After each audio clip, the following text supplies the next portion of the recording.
पहला है दगड़िया पहला। आजकल थोड़ी बिजी चल रही हूँ, तो वीडियो बनाने का तो कोई टाइम हो नहीं रहा है। दोस्तों, हमारा जीवन है मनुष्य जीवन, है ना। युगों युगों से क्या हुआ, युगों युगों से युद्ध हुआ है, कहीं स्त्री के लिए, कहीं युगों युगों से अन्याय हुआ, कहीं पुत्र और कहीं पुत्री के लिए, है ना।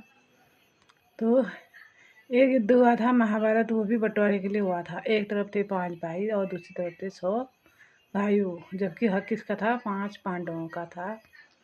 तो पांडव तो बड़ी शालीनता के साथ सिर्फ 5 गांव में ही संतुष्ट रहने के लिए तैयार थे, लेकिन जो अहंकारी लोग होते हैं वो दूसरों के हक पर बैठकर बड़े ही खुश होते हैं और उसको 5 गांव भी देने के लिए तैयार नहीं थे।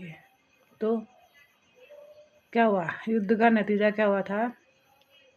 नतीजा ये हुआ, जो लोग सिर्फ 5 गांव में संतुष्ट थे, युद्ध के बाद उनको पूरा का पूरा मिला, लेकिन तबाही दोनों तरफ हुई।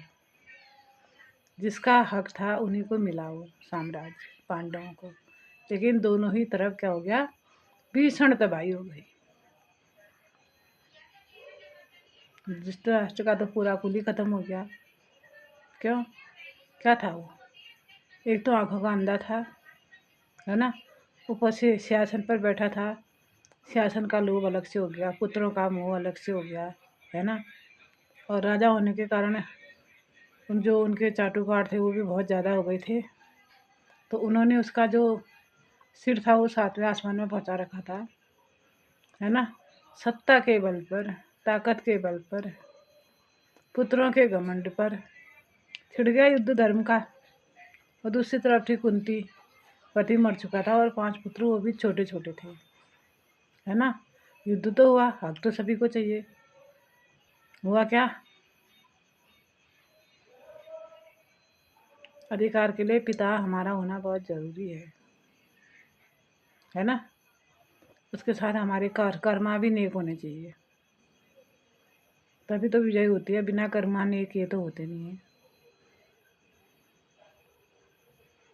और रोड़े तो तुम खैर बचपन से आज तक डाल ही रही हो, आगे भी डालोगी, मुझे पूरा विश्वास है।